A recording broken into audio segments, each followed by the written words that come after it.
survive the year. That was my gym's only entry in its annual plan back in 2014. If that's you, Chris Cooper's complete 12-month annual plan for gym owners is out. You can get it at gymownersunited.com, and this document can help you crush it in 2025. But what does a gym annual plan look like for an owner who's not struggling to stay afloat, like someone who's thriving? Well, Joleen Bingham is going to show us. She's a very successful gym owner. She's one of the leaders of our Tinker program, and that program has produced 56 millionaires and counting. We add them every single month. And these owners have incredible annual plans. So I want to show you what's possible at the top levels of gym ownership. This is Run a Profitable Gym. I'm Mike Warken, and please hit subscribe so you don't miss a single show. Joleen, I know that you are a planner. I know you've got documents galore. Are you ready to show gym owners what top gym owners do? I am. This stuff really gets me excited. Yeah, I know you are. Like, I love talking to you about this stuff because you're so detail oriented and it's so helpful for gym owners. So let's dig into it and let's let them know what you can actually do. What are some of the, I want to give people sort of the cherry on top first. Like, what are the huge successes that you've seen from a Tinker level gym owner when they create an annual plan? Like, is it massive revenue? Is it more free time? Is it vacations in like the Caribbean? What is it? I think it's all of it, right? Like, I think you on the head there. At the Tinker level, it's more about getting to choose where you're spending your time and what you're dedicating your time to. And some people want to spend that in growing their business. Mm-hmm. So in the first year in Tinker, gyms typically grow by an average of 30%, right? Which is a pretty significant number when they're already at a high level. Because like Tinker level is like, we want about $100,000 of net owner benefit to get to your level, more or less. And then to tack 30% onto these things, that's incredible. Yes, it is. And some people, it is having that lifestyle, taking those vacations, being home with their kids, not going into work on Mondays or Fridays or whatever it is that you choose. Mm-hmm.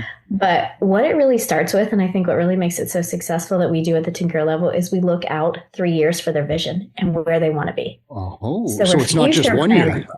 Yeah, we're future planning. Okay. Now, we don't have all the details. Like, we don't know what they're going to do in January 3 years out, right? Or February 3 years out, but it's having the details. And it's really involving staff. And that's one of the other huge successes, is that we've seen people be able to provide and give their staff $100,000 a year careers. Yeah, that's pretty cool. Yeah. Average gym owner earnings in most gyms in our State of the Industry report, average gym owner earnings are nowhere near $100,000 for a top staff person. I think they're around $30,000 or $40,000 or something lower like that. So to triple that, give a staff member a great career that allows you to do whatever you want with your time. That's a pretty huge accomplishment. And the basis of this is really annual plans and even a 3-year plan.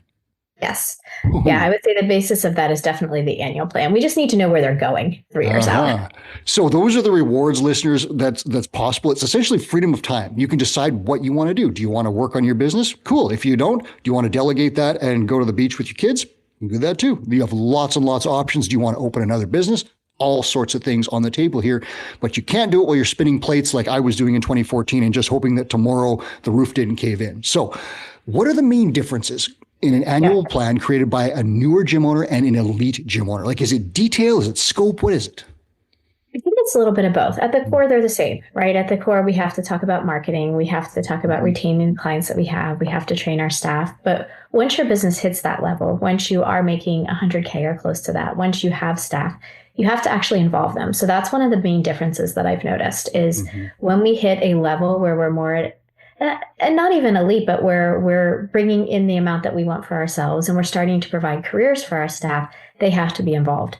We have to plan for their growth to keep them. We have to plan for when they want to make more money, right? I just had a staff member come to me and say, hey, this is what I want to make next year. Okay, well, we need to talk about that and where it's going to fit in the annual plan.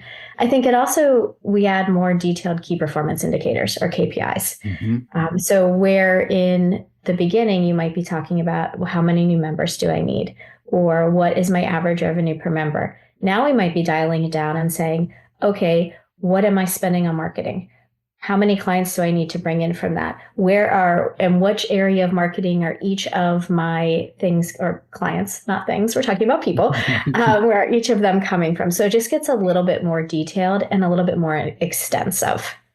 Okay, so that's interesting. So again, for me, it was like, how can I get a couple more members next month, or how can I, get a few people into this challenge that I'm running or something like that. But at an elite level, you're now looking at how can I use the resources available to me, which could be, anything that you've purchased for your gym, but also your staff people. They're huge resources. How can I use them to generate more revenue and create careers and so forth? And I guarantee, I know the answer to this already. I won't even ask you. I guarantee when that staff member came to you and said, I want to make more money, you pulled out a career roadmap sheet and said, here's how we're going to do it, right? Yes. Yeah. Yeah. So you So got a plan. we still have more work to do on it. I'm not finished with it yet, but I know the number they want to make. Yeah. And already in my mind, we're sitting down and planning out like, okay, you want to make this much, this is where it comes from, right? Because Yeah. you can't coach 60 hours a week on the floor. And Right? that's really the thing. Yeah. Like owner operator modeler, when you start up, you're doing all the things, wearing all the hats.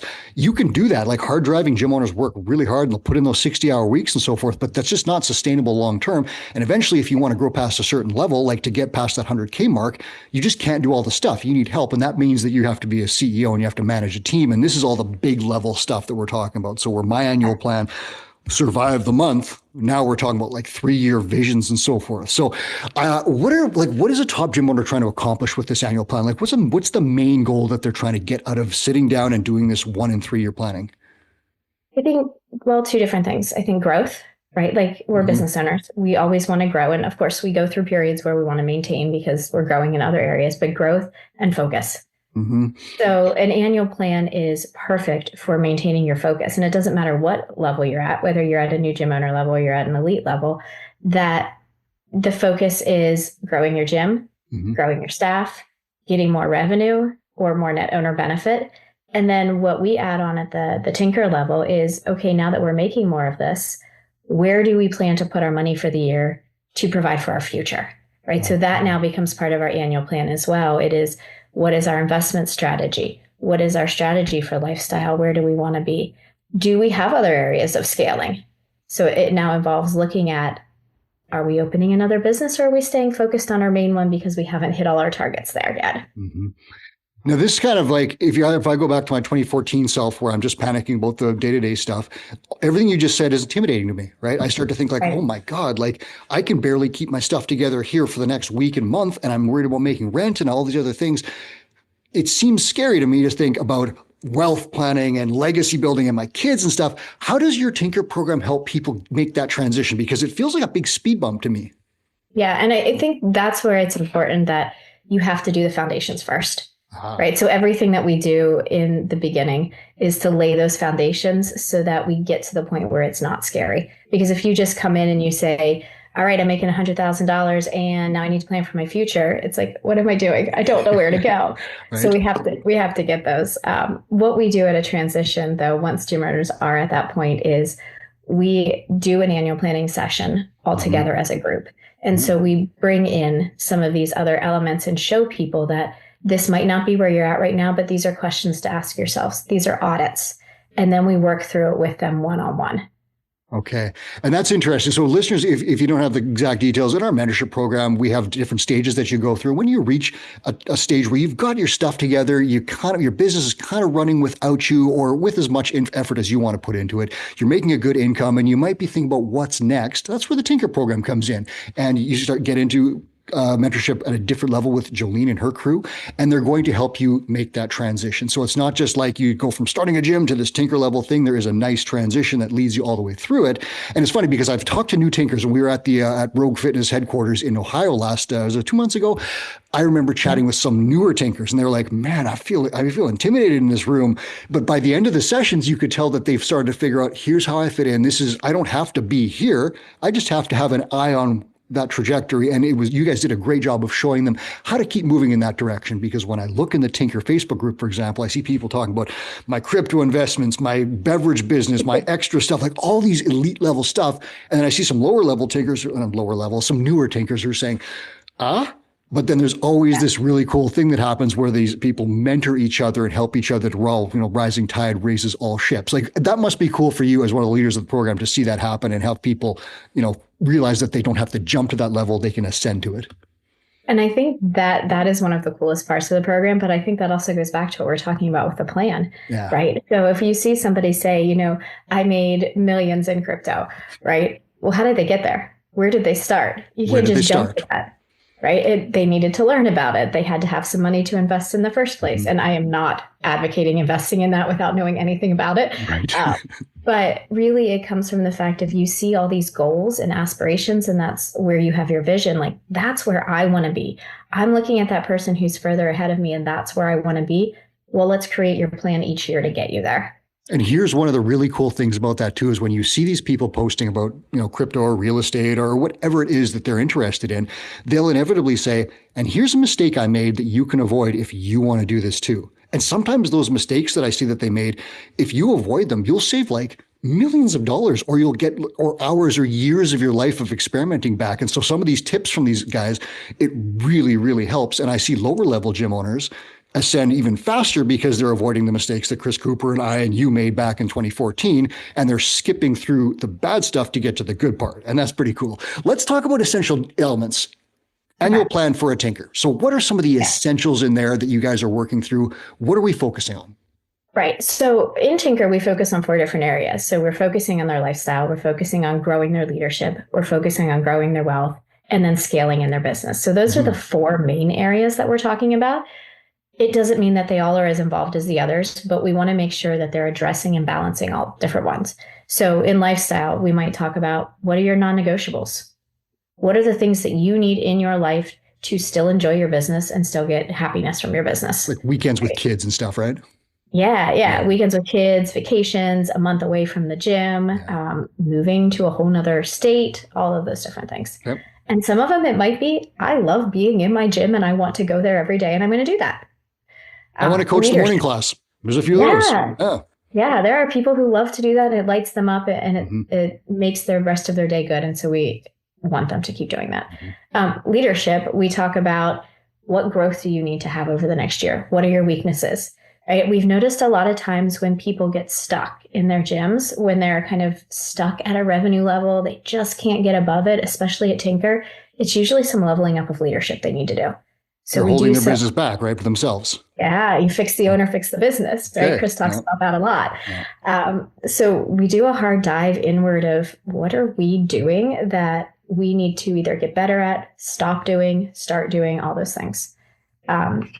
In wealth, it's really looking at, like, where are we at net worth wise? Where do we want to be? What steps do we need to take? That one's pretty cut and dry, and we make recommendations and help people with that. Sure. But scale is really the big one, because it could be, we're growing your current business, and then we do all the things that are in the regular annual plan for everybody.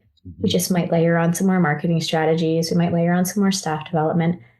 But then we look at, well, does your vision really involve multiple gyms? Does your vision involve multiple businesses? Do you want to go open something completely unrelated to fitness? Or do you want to just grow horizontally within your own, right?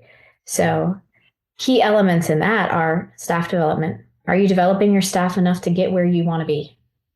Right, that's the big one, I think. And that's the one that gets forgotten. Like, we can market, everybody knows marketing strategies. We talk about it all the time. We know how to get new clients in, but how do we develop our staff so that we can handle the new clients and go where we want to be ourselves? And that's really interesting, because some of the stuff you talked about is really mechanical, right? So like the idea of like investing money, there are conceptual stuff there, but it becomes mechanical, where it's like, I have done this research and I see a 7% return on this thing, and away you go. And like, you can do other things, like, I have a gym running this, if I duplicate this and do this, like, you can, those are very like mechanical things you can do on a spreadsheet. Yeah. The concept of leadership and personal development, that's a different one. And that's really fascinating, because, Chris Cooper's very much a data-driven guy. He doesn't like the ethereal stuff of like, do, just try hard and be all that stuff. It doesn't really work. But at the same time, there is that real element of personal development, because if you can't lead your team, inspire your team, provide careers, you can't build a business. And so that's a really interesting thing. Like, when you talk about, say, spreadsheets, I'm like, okay, cool. When you talk about looking at yourself and saying, how am I screwing up this business and holding it back? That's scary, right? Like, have you seen people look at themselves and just like almost in tears try to put this stuff back together again to figure out how to go forward? Yeah, actually, we had a question like that come up in the group yesterday, right? A very vulnerable question about themselves and leadership and wanting to continue. And I think that they were vulnerable enough to ask it, but you could tell, and you could even feel the emotions just coming through the message. When we have these conversations in person, people have cried, right? And not to say that that's an intention intention, but the emotion is there. It doesn't matter, male, female, whatever. The emotion is there that they recognize that they have something to work on. And when they have that realization that it's something that they can fix and work on and move further in their gym, it's this huge relief almost. Like, I finally have figured it out. I know what to do. I know I can fix it. It just takes the work. Yeah. And it's such an interesting thing because it's so common at that lower level when you so let's say you're a founder and you start your business, wear all the hats, then you start hiring a few people. Then it's so common to stomp around the gym, looking at the mess and saying, I could clean that better. No one can do this like I can. That's that person's fault. That hire sucks. That coach is terrible. And I've done this. Chris has done this. Almost every gym owner at that level has done this. But all of a sudden, to get to the next level, you have to sit down and say, all of this is really my fault. And that's a tough one to eat, right? But you have to realize that you did not train that coach. You have no standards and practices and procedures that anyone can follow. You have not done a good job of inspiring people. You've not shown them a career path. You've done all these things where you're just setting them loose in the world, expecting them to thrive, and you went golfing and it didn't work. That's a tough one, eh? It is. And I think that's where we see a lot of entrepreneurial maturity is when they flip that from being defensive and blaming it on other people to taking it internally and saying, well, yes, other people have fault in this, but at the root of it, it's usually because my expectations weren't clear. I didn't inspire them. I didn't tell them what to do. And I just said, here, go do it. And they came back and messed it up. And then I blamed it on them. I think that is really when we see a lot of gyms start to grow beyond where the level they get stuck. So we're going to talk about staffing and delegation in just a second, but if you don't mind, give me those 4 areas again. What were the 4 main areas? So listeners, write these down. These might, if you're starting to think about that next level, here are the 4 areas that the top gym owners in the world, 56 to 60 millionaires, are thinking about this stuff. Here they are. What are they? Lifestyle, leadership, wealth, and scaling your business or to other businesses. Write down those 4 headings on a piece of paper if you want, and then write down where do you want to be in the next year. If you want to start an upper level gym owner plan right now during this podcast, where do you want to be in those 4 areas in 1 year? You want to go further? You got a little extra time? Think about 3 years. Maybe put a big red line. Look at the 3-year plan. And even just starting with this is not manifesting your destiny. This is putting some concrete thoughts down and saying, here's what I like. Because the things that you can do with this is say to a mentor, here's what I want to do. And the mentor says, got it. Here's exactly how we do it. And it's step-by-step tactics, whatever level you're at, whether you're at a brand new gym owner, middle level, or a tinker level, here are the exact steps and tactics. And here's my phone call saying, did you do that stuff?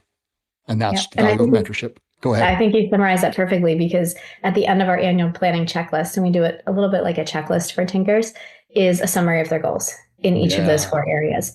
And that gets sent to their tinker coach, and that becomes part of their 90-day plans for the year, so that we make sure they are hitting those targets. They tell us what it is. We might challenge you a little bit more and say, think bigger. We know you can do more. But they tell us what it is, and we show them the pathway to it. And I love that reverse engineering and this is the same thing that we recommend gym owners do with gym clients. What is your big goal? I want to lose 50 pounds. Here is their starting point. Here's the end point. Here are the measurements in between. Here is step 1. Here's halfway. Here are the exact steps to we're going to start working on 2 pounds a month or whatever it is. And that's the exact same thing with coaching of business owners. You want to have $5 million in the bank. Cool. Here's how we're going to do it. You got 700,000 right now. We're now going to chip away at this through these exact steps. And there's the accountability built in. So that's the whole process for you guys. That's how an annual plan goes down to this, from this giant view to this tiny view, day-to-day stuff for an elite level gym owner. Let's dial in on staffing a little bit. We talked about this as being a huge, huge thing, because you cannot, unless you're a super genius, you can't really make $1 million a year just by yourself. You're going to need some people at some point. Talk about delegation, staffing, growth in that area. How can we help people in an annual plan accomplish more with their staff members? I think, first of all, we have to make sure we have the foundations, right? Do our staff know our expectations? Do we have clearly written SOPs for them? Very basic level, clearly written SOPs and expectations. At that point, when we hit, the higher level of, and not higher level, but where it's more involved, where there's more people involved, many of the gym plans are being implemented by our staff, right? We're not the ones who are in the business doing the every single day to day, maybe in some areas. But if we want our staff to be bought in, if we want them to implement it at the level we want, they have to be involved in it. they have to have some ownership of it. So we suggest at the tinker level, and really suggest when a mentor feels this is ready for any gym owner and they're at that level, get the staff involved in the annual planning, have a staff annual planning meeting. So what a lot of us do is we'll do the annual plan ahead of time. We'll go into it knowing where we think it's going to go, but we don't tell our staff at all. We don't tell them anything, and we let them show their talents, show their love, show their interests, be a part of it. Many of us have extremely talented and high-level staff. We've got GMs, we have training directors, and they're so creative, and we want to utilize that. So we let them have suggestions.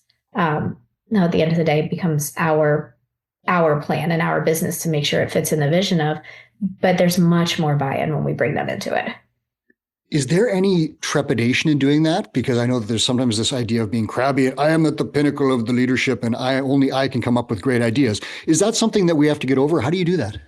I think it's definitely something to get over. I think if you're stuck at that, you're holding your gym back. And that goes back to the leadership thing that we talked about. Yeah. Right. Like I am big on collaboration, sometimes to a fault. That is one of my leadership things I'm working on. Mm-hmm. And I think collaboration is really important. At the end of it, though, it is your decision. Right. It is your business. It is yours. So you do have to have that view of like, I am going to make the final decision on this. But if you want to utilize your staff and you want other people's input, you've got to get over that because you can't have all the good ideas. Yeah, it's interesting. I'll tell you a quick story. I was talking to a guy about the CEO of a company. It was a big company. And he was criticizing. And it was very insightful, though. He said she would not pick up a $100 bill lying on the ground if she didn't see it first. And I thought that was really interesting because the idea was like, only I may come up with the ideas to make this company better. And that's kind of a crazy thing where you're ignoring all these, and this was a big company, and you're ignoring all the people in this company that might have incredible insight into something. Doesn't mean you have to take their direction, but I love the idea of this collaborative plan. Where's the line between, like you said, not giving anyone any input at all and giving people too much input because you can't run it's not a democracy in your business, right? So what's the line? I think the line is, what is your vision for your gym? Right? So ideas are great. Suggestions are great. You at the end of the day have to say, this is my vision for my business. This is how I want to run the business. This is what we want to accomplish. And if the idea doesn't fit in with that, then that idea gets set to the side in a kind way with your team member. Like, that was a fantastic idea. I don't think that's going to fit in with what we're doing this year. But thank you. Yeah, because I want to keep encouraging them. They might be off the wall, but I just want to keep them coming. Yeah. And then you have to look at, does it fit in with your overall plan of the things you're going to do, right? So say you're a group fitness gym and a staff member comes up with an idea that is, to add open access for 1,000 people. I'm just going off the wall here, right? Like, that doesn't fit in with what you want to do. So you have to be able to say, like, no, unfortunately, that just really doesn't fit with what we're going to do this year. How about this one? So you're the filter, basically. Yeah, I'll throw the opposite one at you. Let's say I'm working at your gym and I say, Joleen, I want to make more money. I think that nutrition coaching might be an area of interest for me. Would that be something that might fit with the vision of your gym? And can you help me figure out how to do that? Yeah. And your response would be, yeah. Oh. Actually, I'll tell you a little bit of story here. So at my main gym, not my secondary one that we're working to build, nutrition hasn't been a focus, right? Mm-hmm. We've been focused on other areas. And I have a staff member who wants to make more money. So she is actually working with another two-brain mentor. They are completely revamping our nutrition program, completely relaunching it in January, because she came up with an idea of like, I think this will benefit the clients. I think they will get better results, and it helps me further my career. That's your vision. That seems like a slam dunk. Like, I don't know your personal vision for your gym, but I bet that's in there. That's the main part. But I probably would never have put and taken that and gone with the nutrition piece of it at this point, unless a staff member had said to me, like, I really am bought in, I want to do this. There you go. There's an example of a great idea, fits with the vision, slam dunk if we do it right with the help of a mentor. And listeners, I will give you this. Two Brain just released a review of, I think it's 6 or 7 key nutrition certifications in the industry and talk about pricing and implementation of programs. I'm going to put a link in the show notes for you. If you want to look at a nutrition program, how to do it right and make sure it's fire and not fizzle, check that link in the show notes. Joleen, were you on stage or presenting at the Two Brain Summit when Dan Martell was speaking, or did you hear him? I did hear him. Yes. Do you remember when he said 80% done by someone else is 100% effing awesome? You remember that line? Yes, I love his philosophy on all of that. Yeah, and it's that I really like that one because I tend to be a little, and a lot of gym owners, tend to be very meticulous about stuff, and no one can do it like I can. Mhm.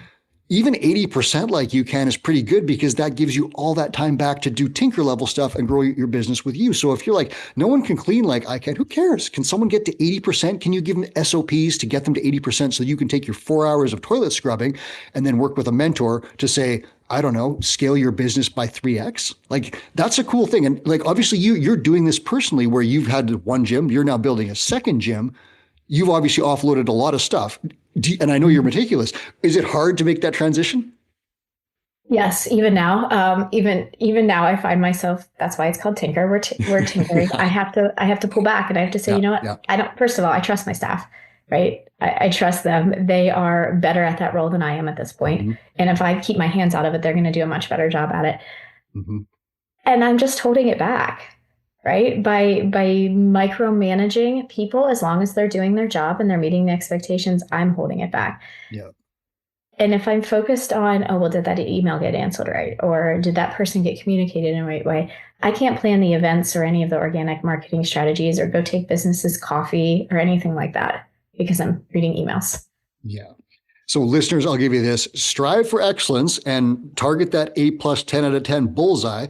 But if your staff members get to 80%, don't heckle them on it. Just, keep pushing at career roadmap meetings and staff reviews and evaluations and so forth. Keep going for that 10 out of 10. But if someone scores an 8, that's a huge win because you didn't have to do the stuff, right? Oh, I would have done it this way. You didn't, yeah, but it would have taken you 3 hours of your time that you could have spent 10x in your business or whatever. So really start to look at like, what's good enough? And again, aspire to greatness, but sometimes good enough, 80%, by someone else is 100% awesome. Dan Martell, check him out. He's a great one of Chris Cooper's original mentors. Joleen, as we close this up, a mentor's role in helping a gym owner create an annual plan. How do you've kind of talked about this, we've hit on this throughout the show, but what's the summary? How does a tinker level mentor work with a great aspiring, enthusiastic upper level gym owner to make an annual plan and even a 3-year plan that's going to crush it? I think at that level, there's not a shortage of ideas, right? Like we can just list idea after idea after idea after idea. Yeah, it's squirrel. We see this, right?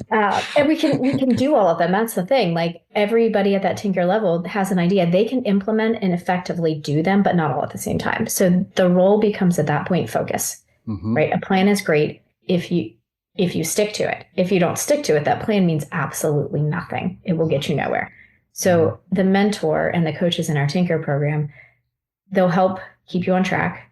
They'll help make adjustments when things come up, right? Like we all know if we plan for something in January or we plan to do something in the fourth quarter of the year and then 3 key staff members have something happen to them, you might have to adjust your plan, right? So that's where a mentor's job is to keep you focused on the end game and help you make adjustments along the way that still get you to that end game. So focus is a big one. And like, you were in the room for this, and I don't know if you remember this because it was several meetups back, but I remember a gym owner, she was very successful, had just sort of come to that new success and said, I feel like I need to do something like with this money or with this whatever.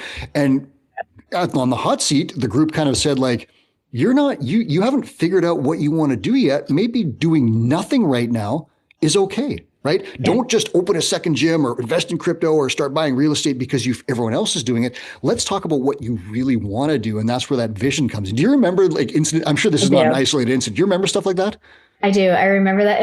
And I remember it from multiple people, right? Yeah. Like this is a common theme. People get to tinker and they see all these really cool things that people are doing. FOMO. But I think a lot of the times we forget that education and educating yourself and learning is doing something. Right? Some of the great things are like that are just saying, don't do that right now. Right. Don't do that right now. Or you want to do it, but you don't know anything about it and you're going to lose money. So go learn about it first. Yeah. And then if you still want to do it, then make a plan for it. And that's that focus again, because the lack of focus is sitting there and seeing like, he's doing this, she's doing that, and I need to do something. And then you just panic, do something, and you do it badly. Then you do something else, do that badly. And all of a sudden you've got 5 bad things and your gym is imploding. And that's very common too. When people reach this level of success is to just like be overwhelmed by the options that are out there and do too much stuff. And then the golden goose, which is essentially the gym, dies, right? And the Tinker program is essentially set up to stop that, to keep the golden goose going, make more of them rather than let things blow up. Because, I mean, That lack of focus, how common is that in the industry? It must be, especially for top gym owners, it must be so, so common. For successful entrepreneurs, it's really common, Yeah. right? Like it's just because you have so many ideas filtering through your head. You're very creative. You know, I can make money doing this, this, and this. Or people now see you being successful and then they bring you a ton of opportunities. And so you have opportunities coming your way for investments that you didn't have before, for new businesses that you didn't have before. And you have to be able to filter them out and say, like, okay, my golden goose, my gym, it's at a level where I can handle that. I have the staff in place. I have the leadership in place. I can go duplicate it or do other things. Or I'm not ready for that yet. I want to do that a year from now, but I gotta focus on this for a little bit longer. What a crazy mind shift that must be to be a gym owner. And then you get to a level where your gym is so great that people come up to you and say, "Hey, do you want to invest in my coffee shop?" And you're like, like, what do you do? Like, that's so far outside your skill set. But yet at the tinker level, I see the people in this room where they're like, I got this pitch. I evaluated it like this. I ran it past my mentor. I looked at this expert. I checked out the Tinker resources. I looked over it in our weekly group. It's a no.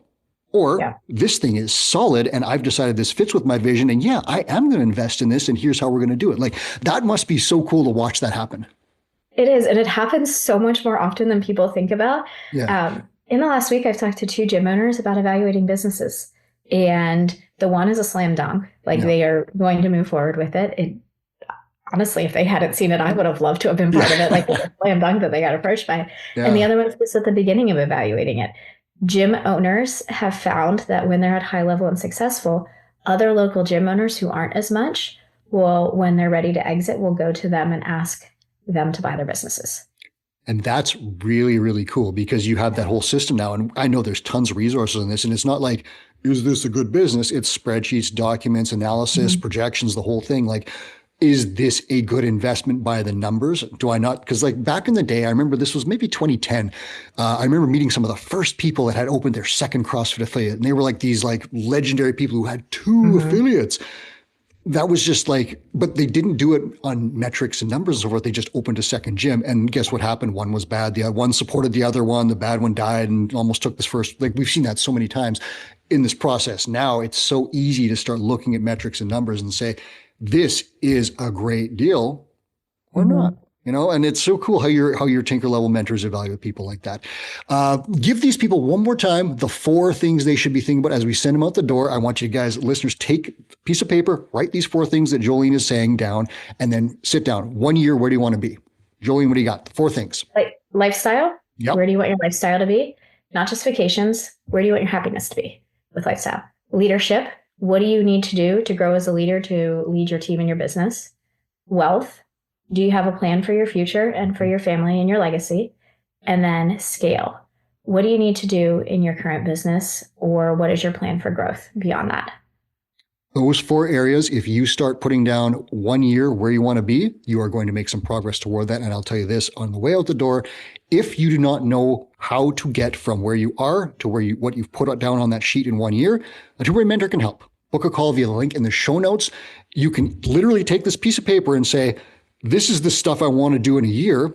And we'll talk to you about how we can make it happen step by step, starting from where you are to where you want to be, and where you eventually, you're probably going to run into Joleen somewhere along that journey. Thank you so much, Joleen, for being here and sharing all this stuff. I hope 2025 is great for you and yours and for all the Tinkers that you're leading. Thank you. Have a great day. You too. That was Joleen Bingham. She's leader of our Tinker program for upper-level entrepreneurs. I'm Mike Workin, and this is Run a Profitable Gym. Thanks for being here, watching or listening, whatever you're doing. Please hit subscribe on the way out the door so you don't miss a single show just like this.